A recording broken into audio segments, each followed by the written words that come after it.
En Roma había una verdad que nadie osaba decir en voz alta, y sin embargo, todos podían sentirla como un filo apoyado en la nuca.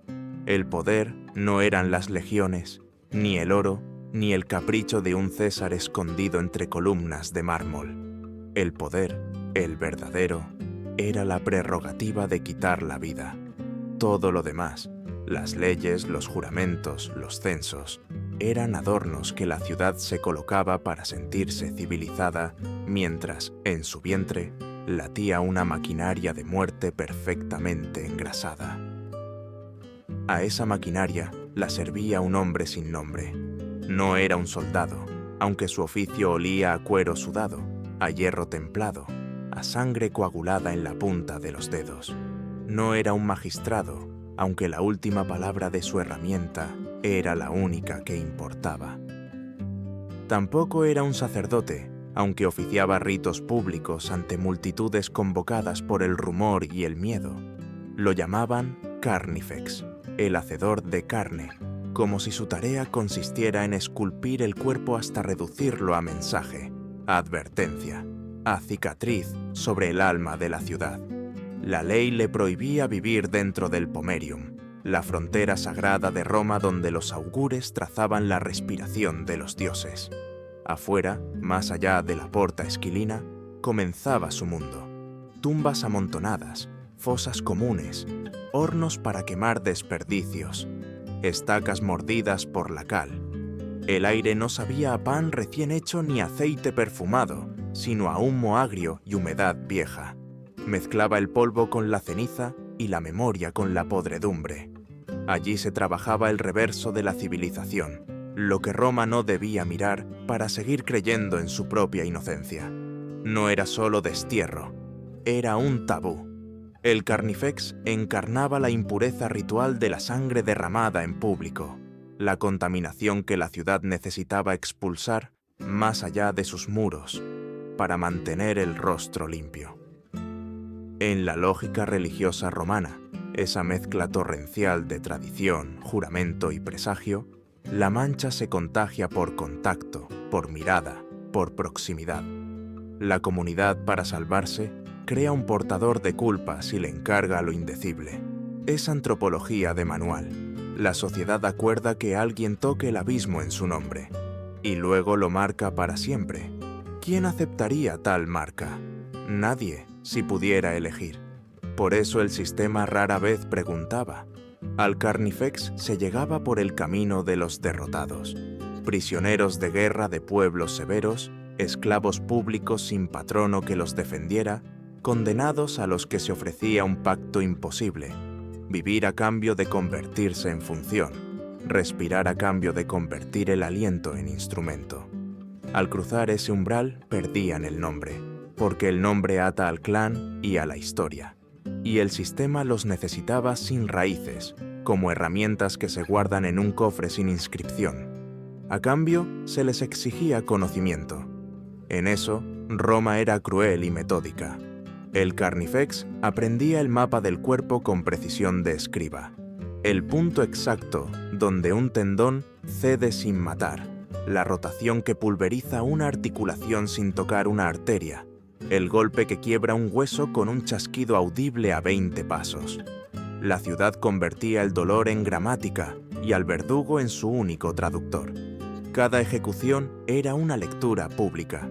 Se enunciaba una falta, se mostraba el castigo, se imprimía la frase en la dermis del condenado para que todos, al volver a casa, recordaran la sintaxis del orden. Pero había en ese rito una segunda lectura, la que nadie pronunciaba.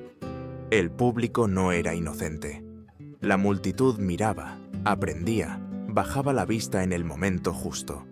Las madres tapaban la boca de los niños, los hombres se ponían rígidos, los ancianos asentían como si reconocieran un designio que siempre ha sido así. La complicidad se volvía costumbre y la costumbre se disfrazaba de tradición. El miedo no necesitaba gritar, se asentaba en el pecho con la naturalidad de un rezo. Noche tras noche, al volver a su choza fuera de los muros, el Carnifex llevaba consigo un silencio que no tenía nada de piadoso. Era un silencio denso, lleno de nombres borrados. Puede que pensara en ellos, no como personas, sino como contornos, como secuencias repetidas que sus manos tenían que ejecutar con idéntica eficacia.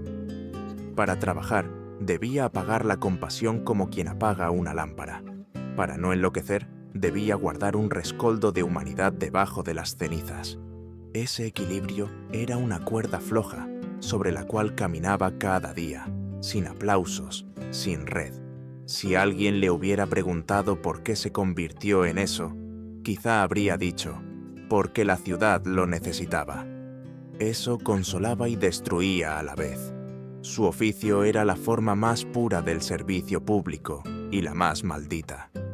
Los senadores discutían decretos, los generales desplegaban estandartes, los poetas cantaban virtudes.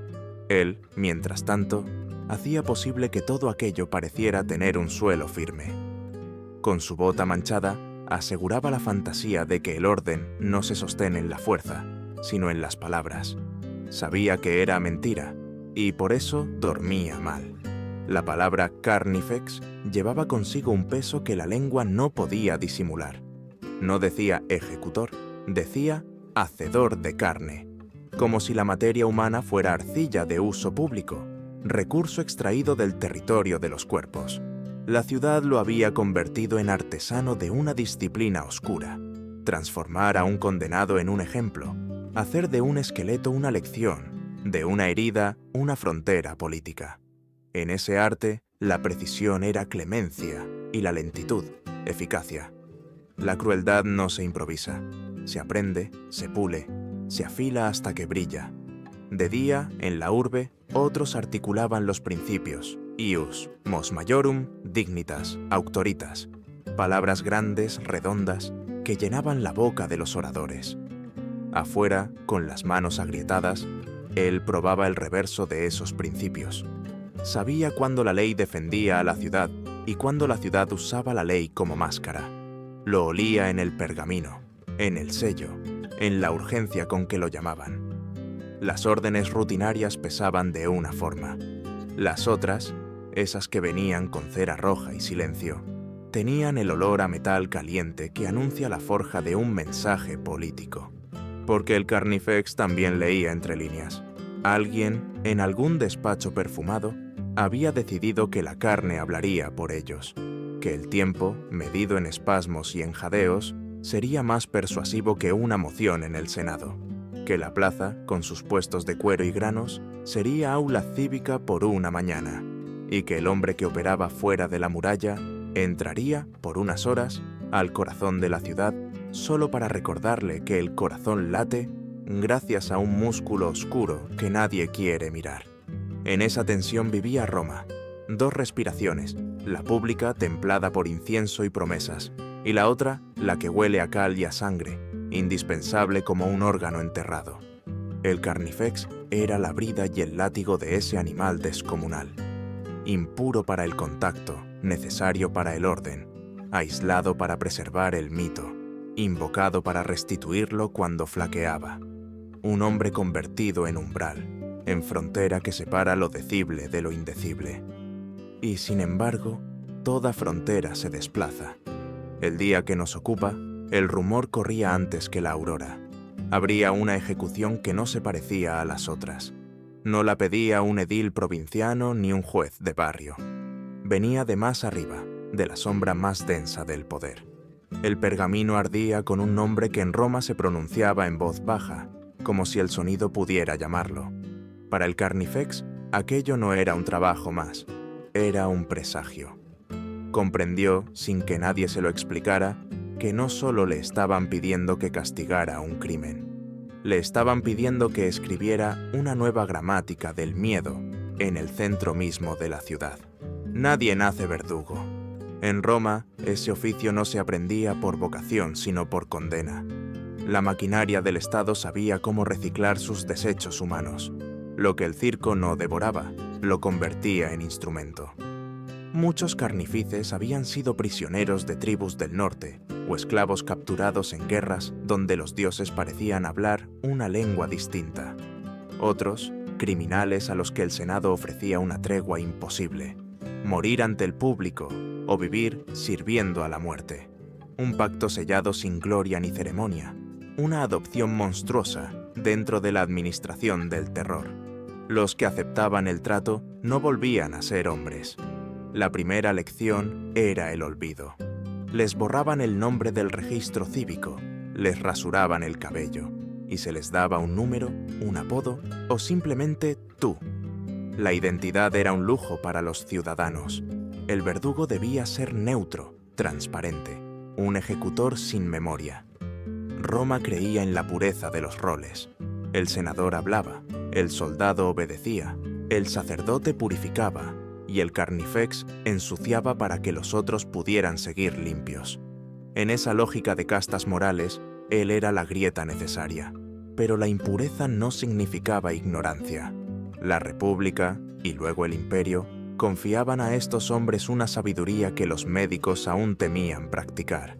Aprendían anatomía en la carne viva, en las salas húmedas de los praedia donde se ajusticiaban esclavos. Sabían medir el pulso de la víctima sin tocarla, calcular la resistencia del tendón, distinguir por el sonido cuando una costilla cedía. Lo hacían con la misma concentración con la que un escultor pule el mármol. No era sadismo, al menos no al principio. Era técnica, oficio, rutina. El dolor ajeno convertido en ciencia de Estado. En esa precisión residía su poder. Ningún ciudadano honorable podía acercarse tanto al misterio de la vida y la muerte. El sacerdote ofrecía sacrificios a los dioses, pero el carnifex los realizaba sobre la piel de los hombres. Por eso Roma lo necesitaba y lo repudiaba a la vez. Era el mediador entre la justicia y la sangre, entre la norma y la víscera. Sin él, las leyes no pasaban de ser promesas en un pergamino. Con él, la justicia adquiría olor, textura, sonido. Cada golpe era una firma que sellaba el pacto entre poder y obediencia. El problema era sobrevivir a ese pacto.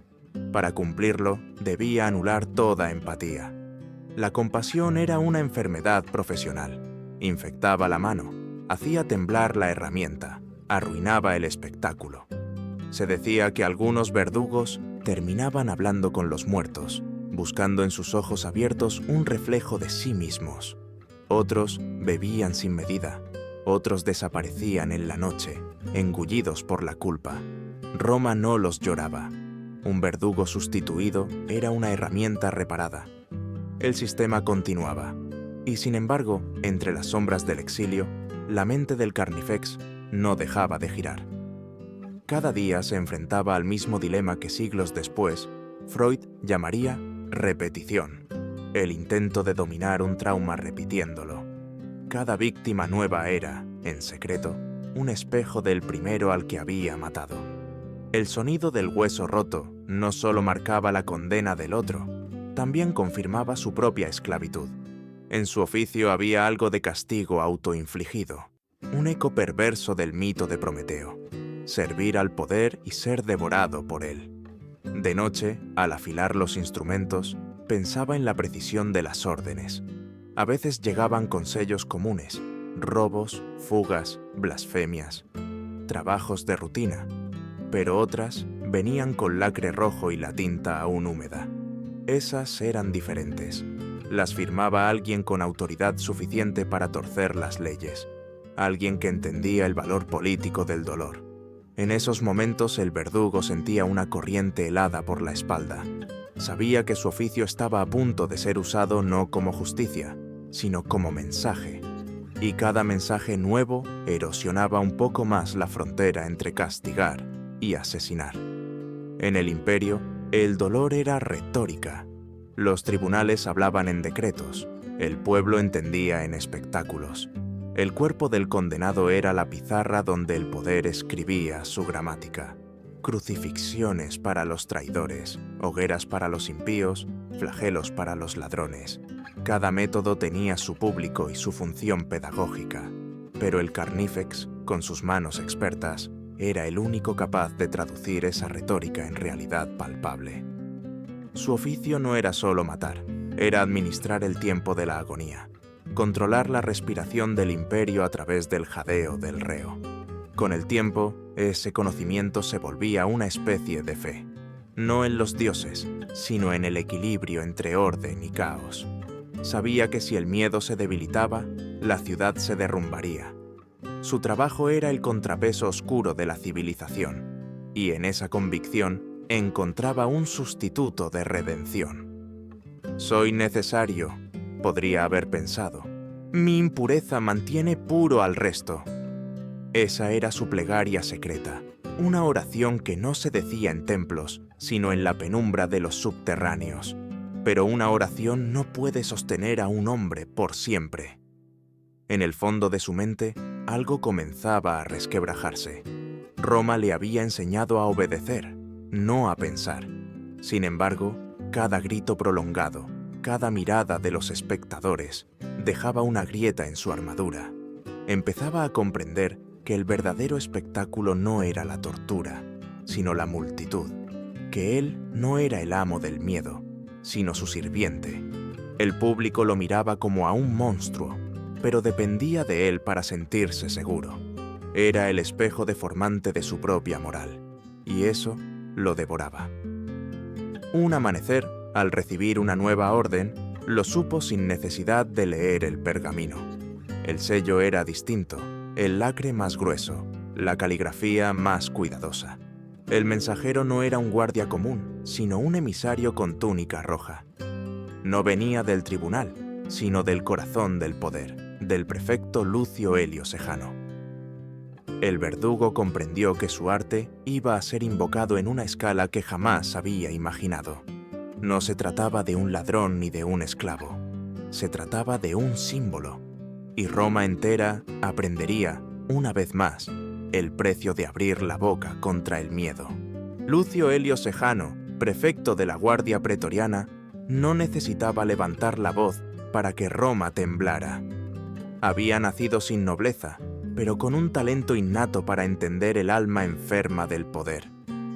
En un imperio donde todos fingían servir al César, mientras conspiraban para reemplazarlo, Sejano había aprendido que el verdadero dominio no estaba en las legiones, sino en el miedo. Lo cultivó como un jardinero paciente. Poda rumores, riega sospechas, trasplanta culpas. Bajo su mando, la Guardia Pretoriana ya no protegía al emperador, lo vigilaba. El Carnifex conocía su nombre, aunque nunca había visto su rostro.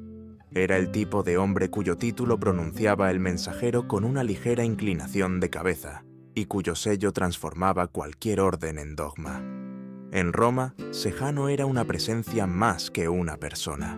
El aire espeso en las reuniones del Senado, el susurro que precedía a las purgas, el eco de pasos detrás de los senadores que salían tarde de la curia.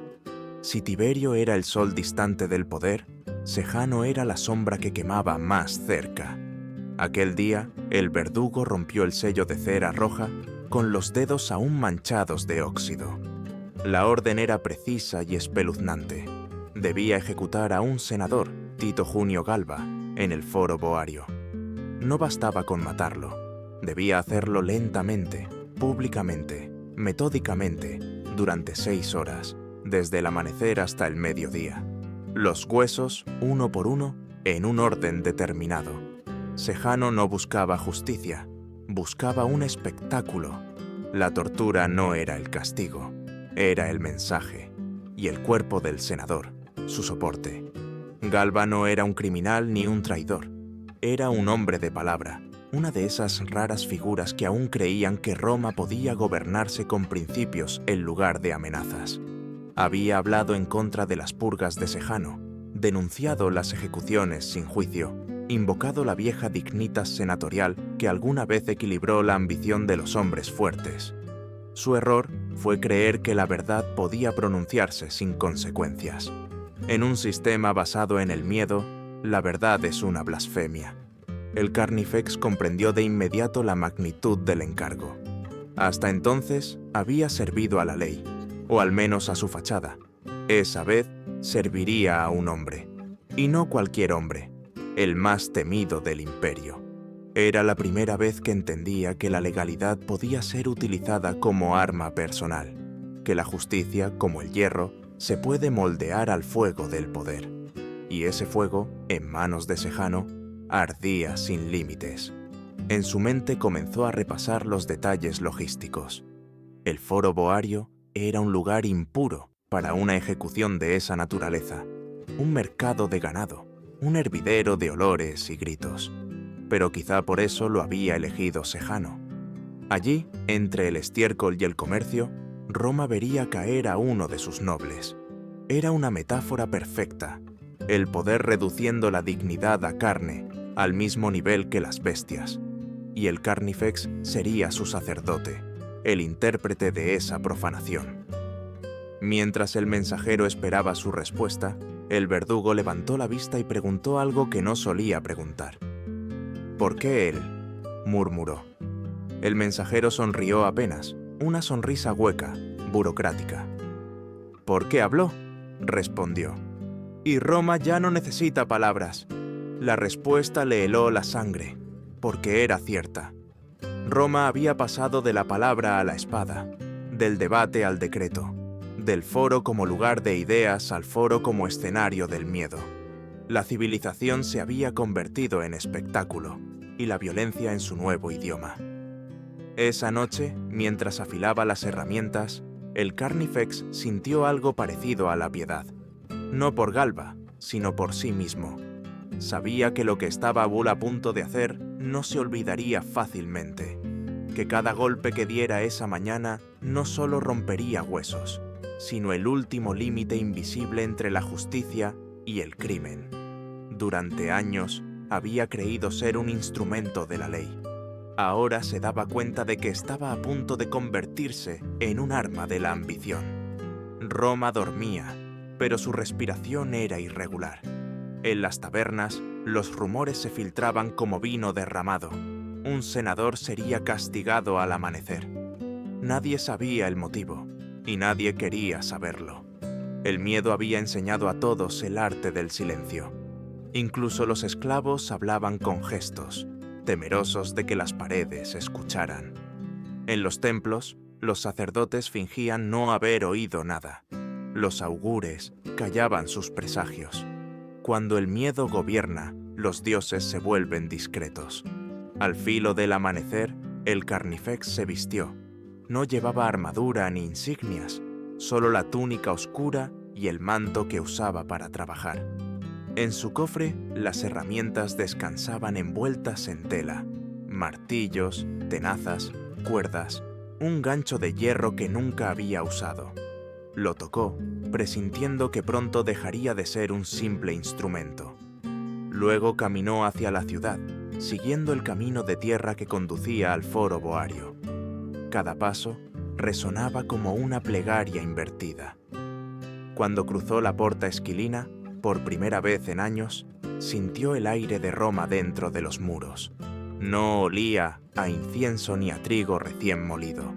Olía a tensión, a respiraciones contenidas, a curiosidad morbosa. Los primeros rayos del sol comenzaban a teñir el mármol de los templos, pero él solo veía la sombra de lo que iba a ocurrir. Sabía que esa jornada lo cambiaría para siempre, porque no iba a ejecutar a un hombre, iba a consagrar un mito, el mito del terror como lenguaje político. Y en lo más profundo, una idea le rozó la mente, como una daga fría. Si el miedo podía usarse para construir poder, también podía usarse para destruirlo. No la pronunció en voz alta, solo la guardó como una chispa. Tal vez algún día esa chispa encendería algo más grande, pero por ahora debía cumplir su papel en la liturgia del horror que Sejano había ordenado. El sol subía, la plaza lo esperaba, y Roma, una vez más, estaba a punto de aprender qué ocurre cuando la ley se arrodilla ante la voluntad de un solo hombre. El amanecer de Roma solía ser un espectáculo de comercio y bullicio. El canto de los vendedores de aceite, el repicar de los martillos en los talleres, el murmullo de los esclavos descargando ánforas. Pero aquella mañana, en el foro boario, el silencio era tan espeso que parecía una tela extendida sobre el aire. La multitud se había reunido antes de que el sol tocara las columnas del templo de Hércules. Nadie sabía si asistir era obligatorio o simplemente inevitable. Roma entera sabía lo que iba a ocurrir, aunque nadie lo había dicho en voz alta.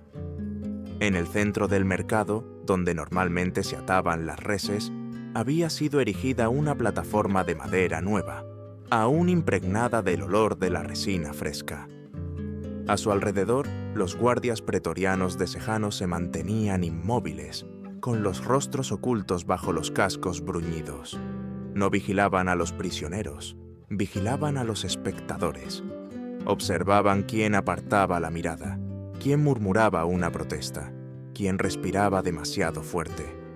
La ejecución no había comenzado, pero ya era un examen. El Carnifex apareció caminando, no escoltado, sino solo. La multitud se abrió a su paso como si la peste lo precediera. Vestía su túnica negra, sin símbolos, sin máscara. No necesitaba ocultar el rostro. El horror tenía permiso para tener ojos. Detrás de él, un ayudante empujaba un pesado cofre de madera. El sonido metálico de las herramientas chocando entre sí era el único ruido que rompía el silencio. Algunos niños, curiosos, fueron apartados por sus madres. Nadie quería que los pequeños recordaran aquel sonido, pero ya era tarde. El eco del hierro quedaría grabado en ellos como una plegaria al revés. En el extremo opuesto de la plaza, custodiado por soldados, se hallaba el senador Tito Junio Galba. Tenía las manos atadas con cuerdas de lino, la túnica rota, el rostro cubierto de polvo. Aún así, su porte conservaba una extraña dignidad. No parecía un condenado, sino un hombre que esperaba ser escuchado. Intentó hablar, pero un golpe de lanza en el pecho le ordenó silencio. No habría discurso, no habría defensa, solo testigos. El Carnifex subió lentamente al estrado, colocó el cofre a su lado y con movimientos metódicos comenzó a elegir las herramientas. No escogió un cuchillo ni un látigo.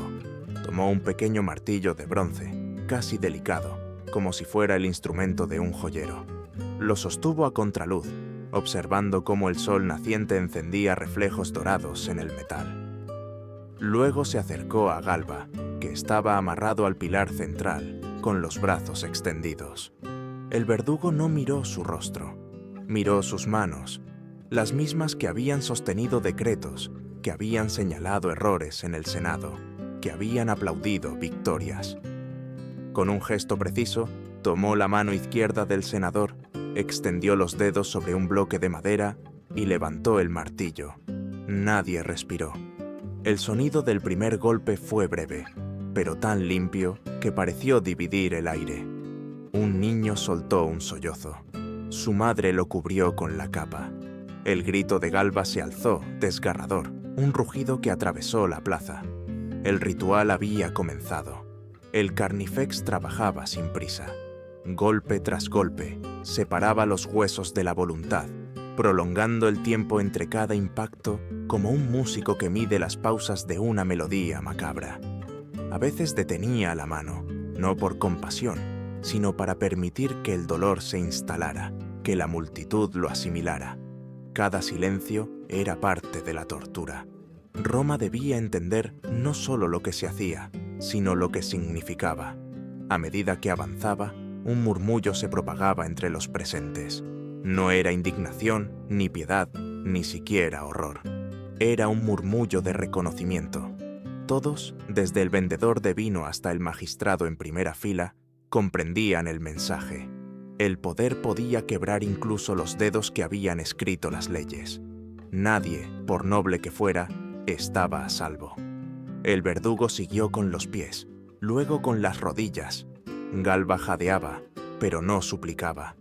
Cada vez que el martillo caía, sus ojos buscaban el cielo, como si intentara mantener la mirada por encima del dolor. A cada golpe, el Carnifex sentía que la frontera entre ellos se desdibujaba. Ambos eran prisioneros del mismo sistema, uno encadenado por cuerdas, el otro por obediencia. El aire olía a hierro, sudor y miedo. Los rayos del sol se reflejaban en la sangre y convertían la escena en un mosaico luminoso, una liturgia cruel bajo el cielo azul. La gente no se movía.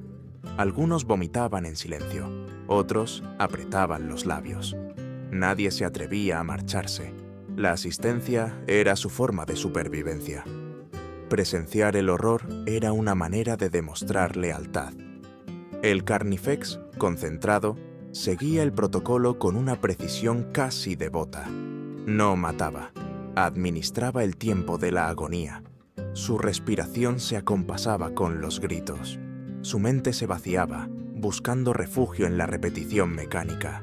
Pero en lo profundo, algo cambiaba. Por primera vez, sintió la mirada de su víctima no como un espejo, sino como un juicio. Galba no lo odiaba, lo perdonaba. Y ese perdón, silencioso y terrible, lo golpeó más fuerte que cualquier maldición. Cuando el sexto golpe retumbó, el Carnifex detuvo la mano. El cuerpo del senador colgaba débilmente, aún vivo, aún consciente. El verdugo levantó la vista hacia el público. En sus ojos no había ira, solo un cansancio inmenso. A su alrededor, la plaza entera parecía petrificada.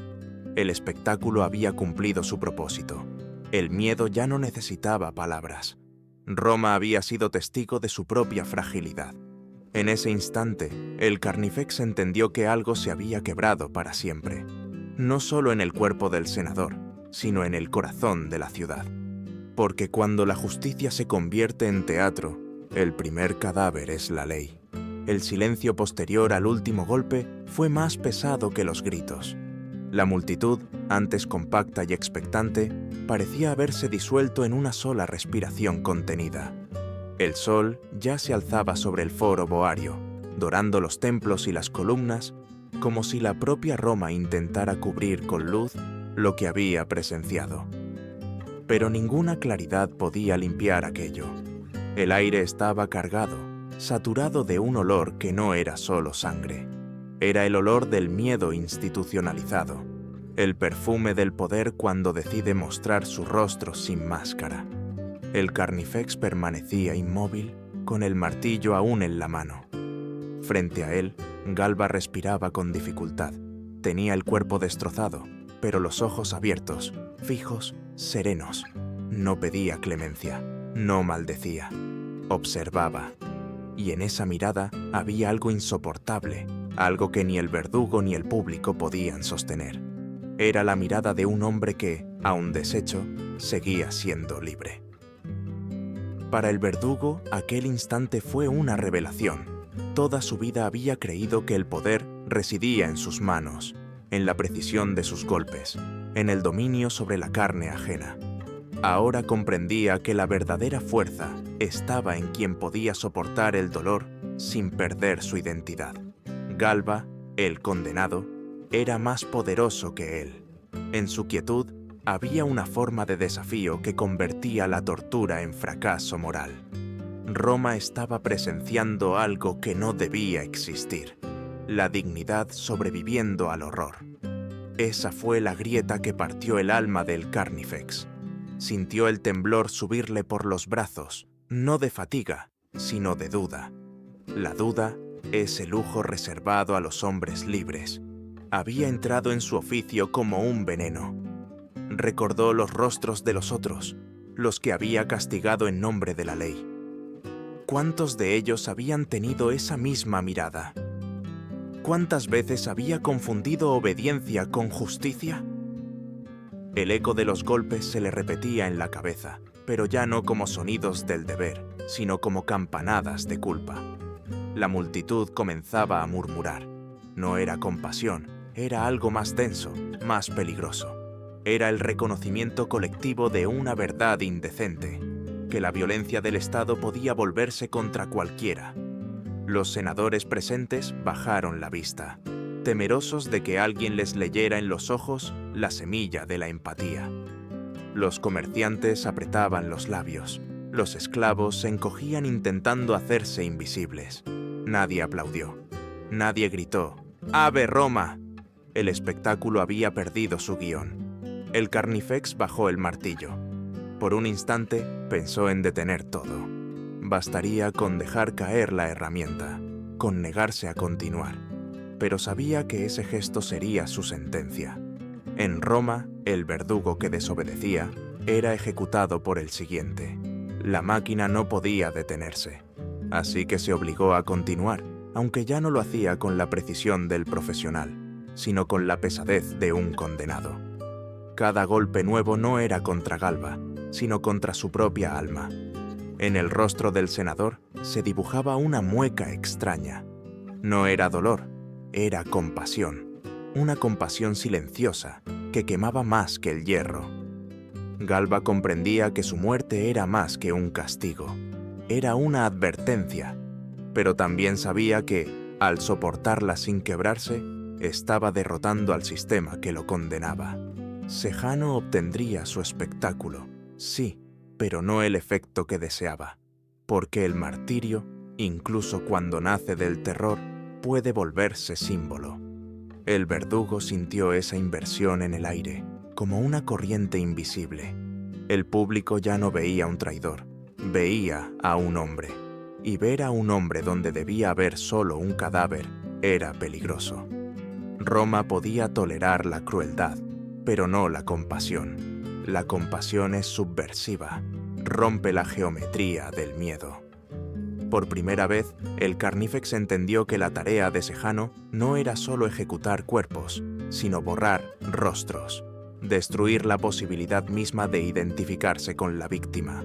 Pero esa mañana, algo había salido mal. Galba había devuelto a Roma su reflejo humano, y ese reflejo era insoportable. Los golpes se ralentizaron. El verdugo ya no escuchaba la voz de las órdenes, sino un rumor interior que lo confundía con las voces de todos los que habían muerto bajo su mano. Sentía que cada respiración del senador era un reproche, cada jadeo, un recordatorio de que la ley que defendía no era ley, sino obediencia disfrazada. El sol subía, el sudor le corría por la frente, pero el frío no lo abandonaba. Cuando finalmente se detuvo, no quedaba mucho del cuerpo del senador, pero sí quedaba algo esencial, una mirada que aún no se había rendido.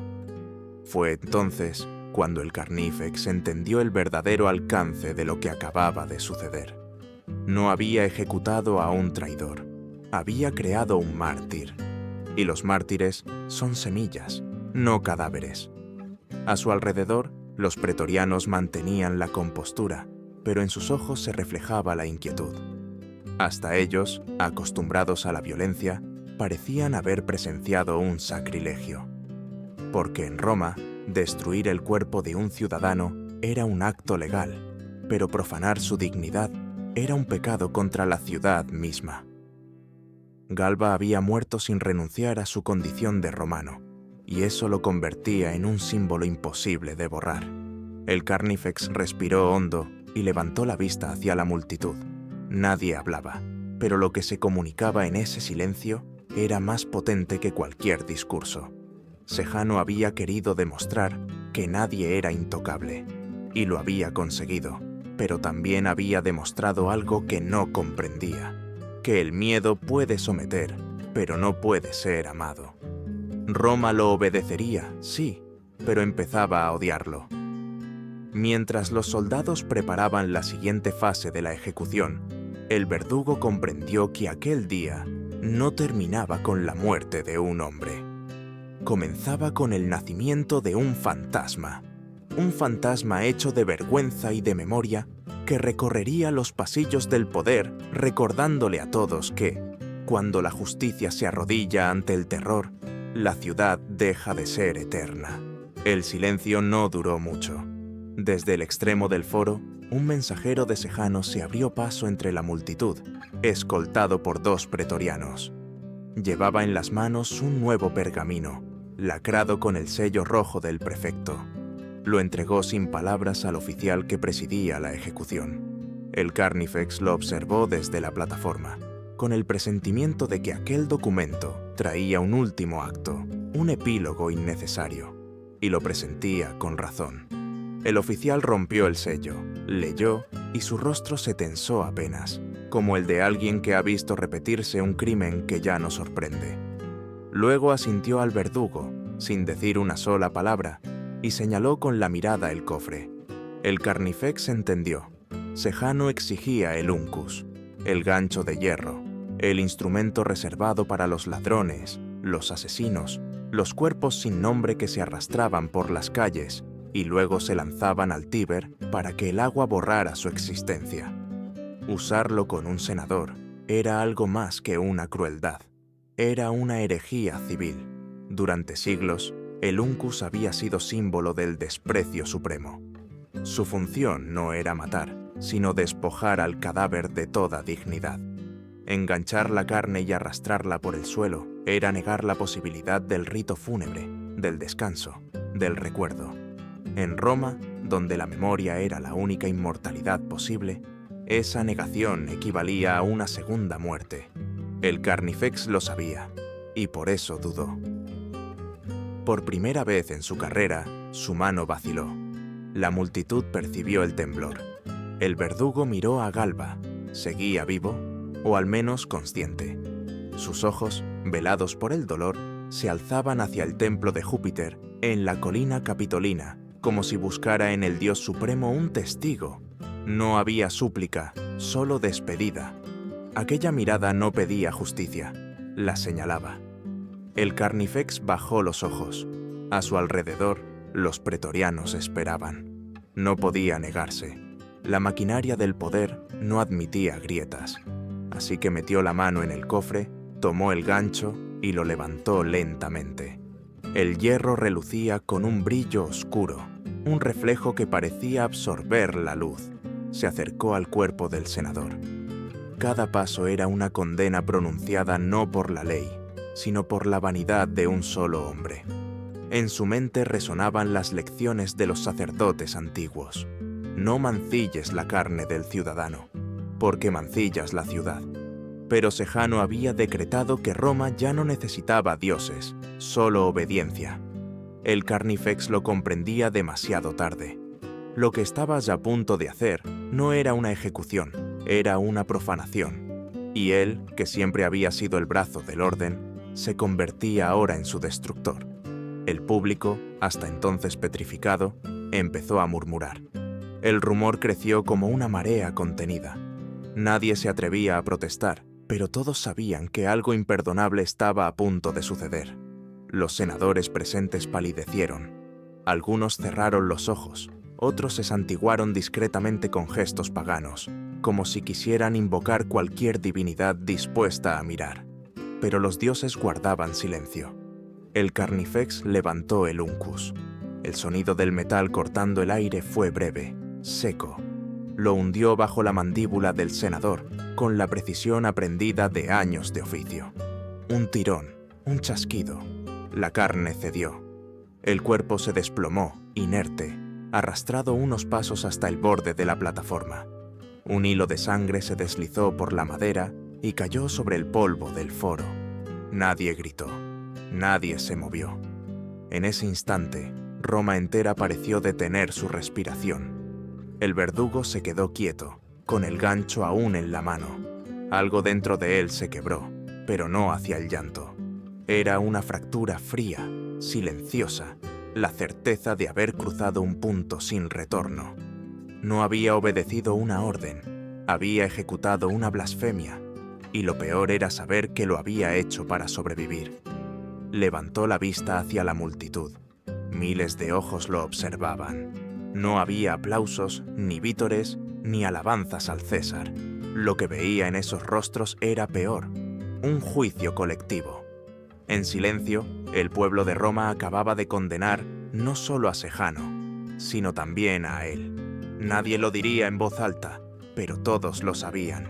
Aquel acto había violado algo sagrado.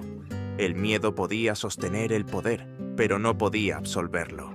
Dejó caer el uncus. El sonido metálico rebotó en las columnas y se perdió entre los muros del foro. Los soldados cargaron el cuerpo en un carro cubierto con telas manchadas. Lo llevarían al río, donde lo arrojarían sin ceremonia. El Carnifex no los siguió. Bajó de la plataforma, caminó entre la multitud que ahora se abría en silencio. Nadie le habló. Nadie se atrevió a tocarlo. Era una sombra caminando entre sombras. A cada paso sentía el peso del hierro invisible en su mano. Había matado a muchos hombres, pero esa vez había matado algo más: la ilusión de Roma como ciudad de leyes. En el rostro de los ciudadanos veía reflejada una mezcla de vergüenza y resentimiento. Sejano había querido infundir miedo, y lo había logrado, pero a un precio que aún no comprendía. Había despertado el odio. El odio no grita, espera. El miedo paraliza, pero el odio aprende. El verdugo cruzó la porta esquilina sin mirar atrás. El sol caía, rojo como la cera del sello que había iniciado todo. Detrás de él, la ciudad seguía en silencio, herida, humillada. Sabía que había nacido un fantasma, no el del senador muerto, sino el del acto mismo. Un fantasma que recorrería Roma susurrando en los oídos de los poderosos la misma pregunta que a él lo perseguiría hasta la muerte. ¿Quién ejecuta a la justicia cuando la justicia se convierte en crimen?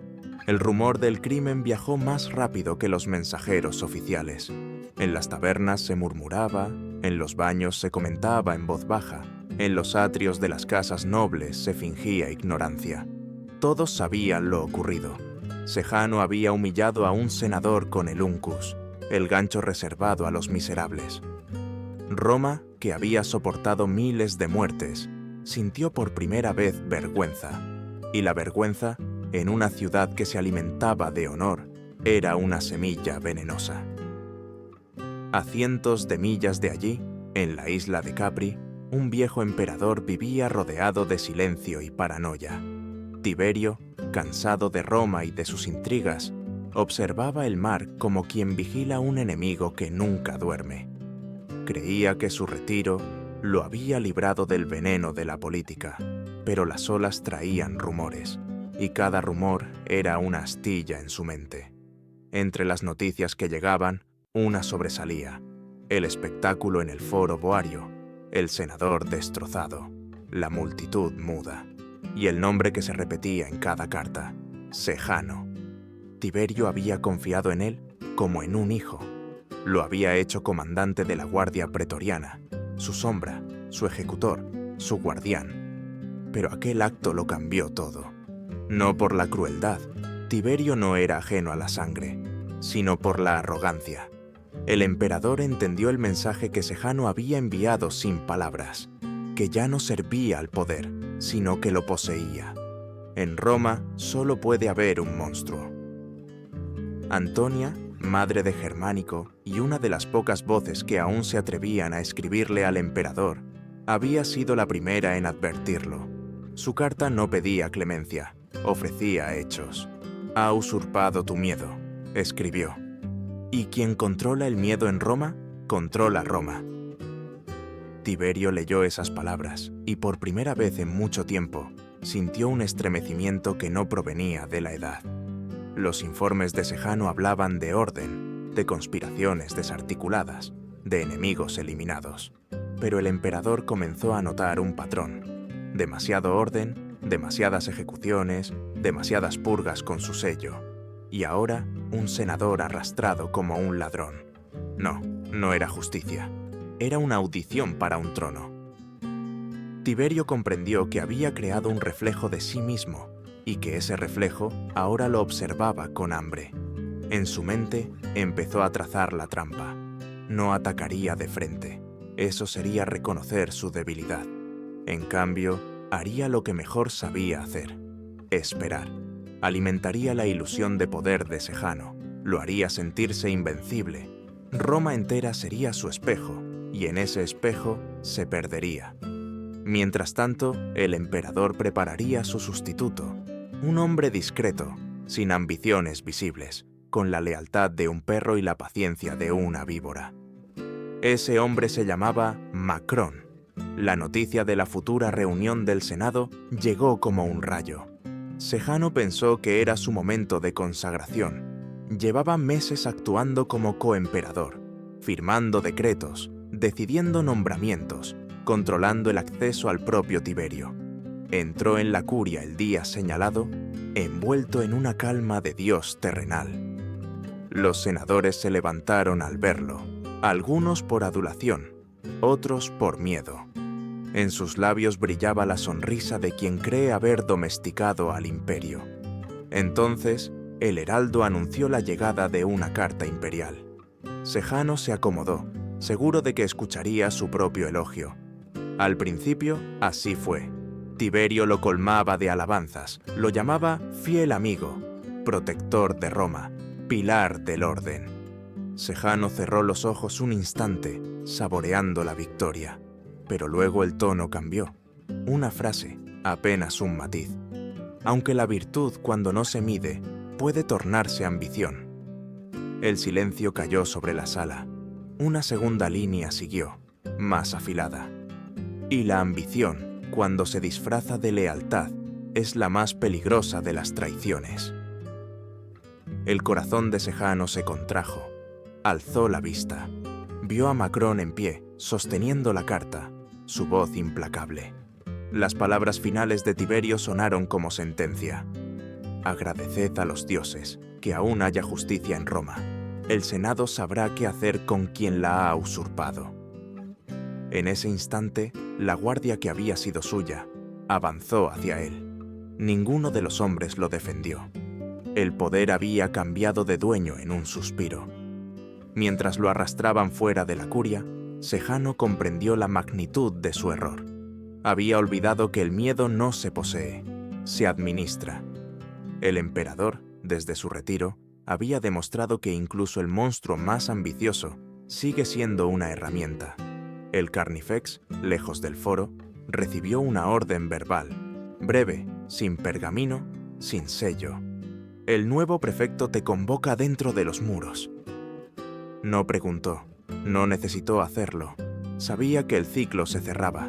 Roma había cambiado de amo, pero no de método. Esa noche, las calles de la ciudad se llenaron de un ruido distinto al de las ejecuciones. Era el rugido del pueblo. Derribaban estatuas de Sejano, martillaban su rostro de bronce hasta deformarlo. La ira colectiva, que durante años había callado, se desbordaba por fin. El miedo había cambiado de destinatario. En el Carcer Tullianum, la prisión donde terminaban los enemigos del Estado, Sejano esperaba. Encadenado, despojado de su túnica púrpura, miraba las paredes húmedas que ahora le devolvían la respiración que un día había robado a tantos. La puerta se abrió, y allí, bajo la luz de una antorcha, apareció el Carnifex. Durante un instante, sus miradas se cruzaron. No hubo palabras, solo el reconocimiento de dos hombres que habían servido al mismo Dios, el miedo. El verdugo levantó la soga. Sejano, que había dictado cientos de muertes con la voz, no supo pronunciar una sola palabra para salvar la suya. El nudo se tensó. Roma suspiró.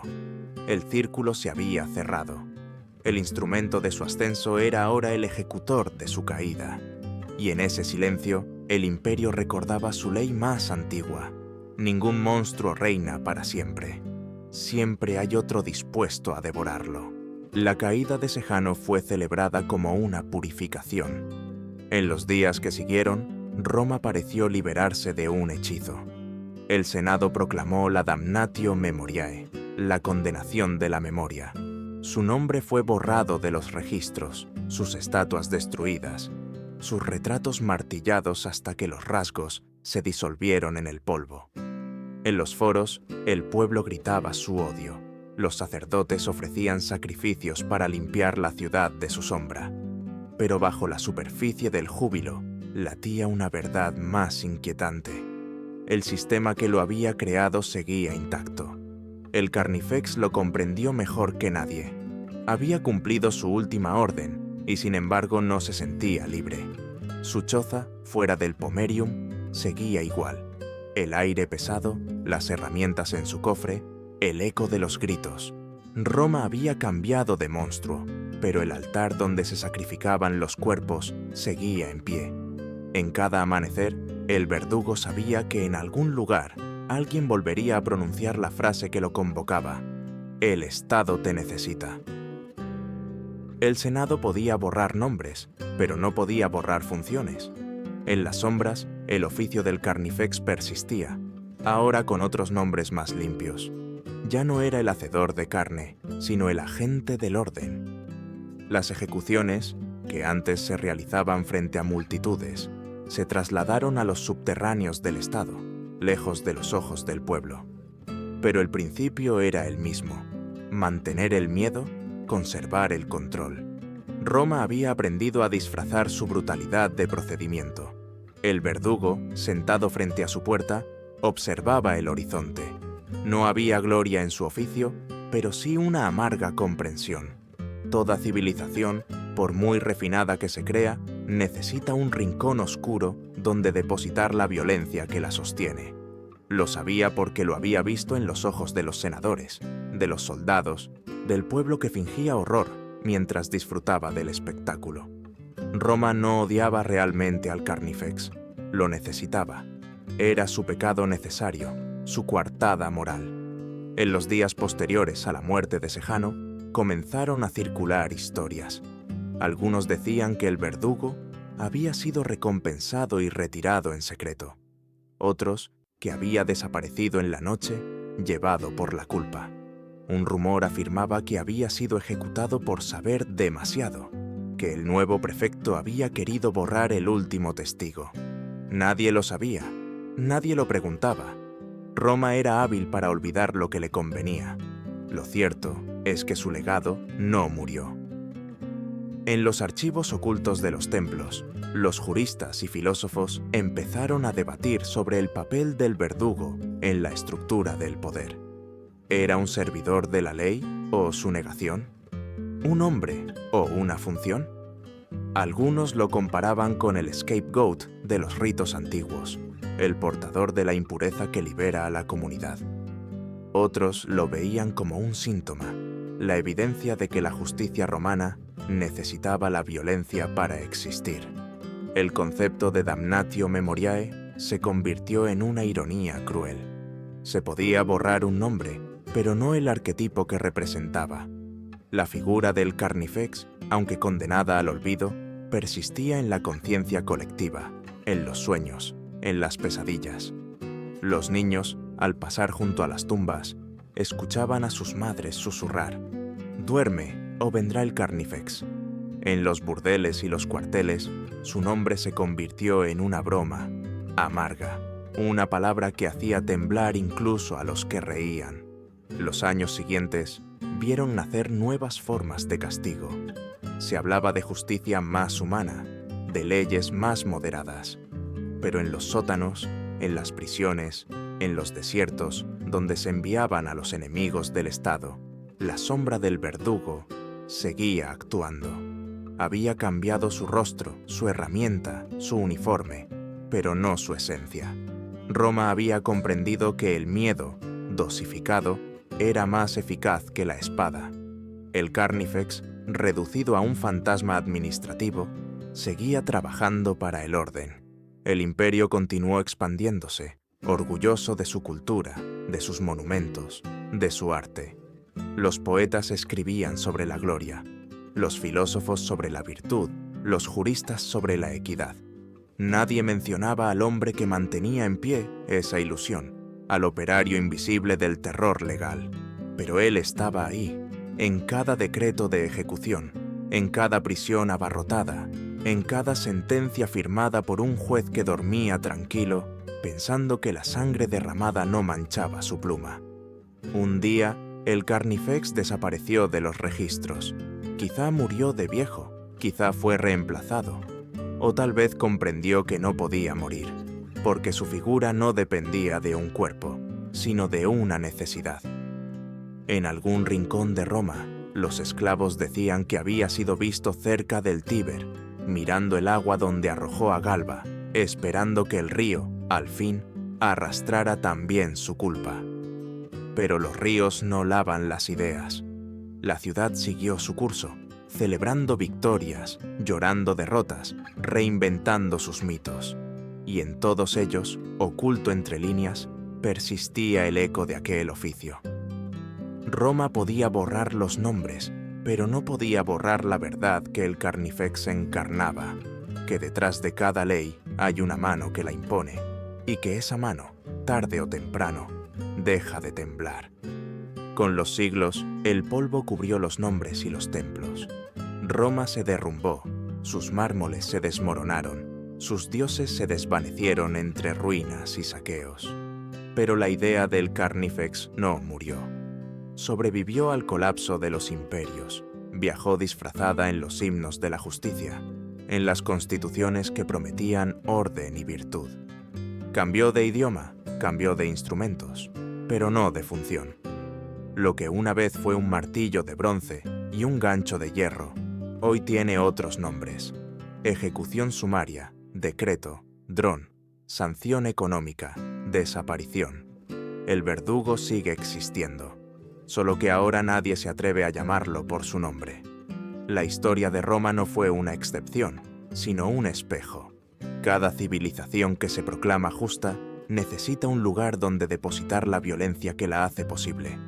En el Egipto de los faraones era el sacerdote que elegía quién merecía entrar al más allá. En la Inquisición fue el confesor que entregaba al fuego. En la modernidad es la máquina que dispara a distancia, sin rostro ni culpa. La herramienta cambia, pero la lógica permanece. El orden necesita una sombra, y esa sombra tiene siempre la forma del Carnifex.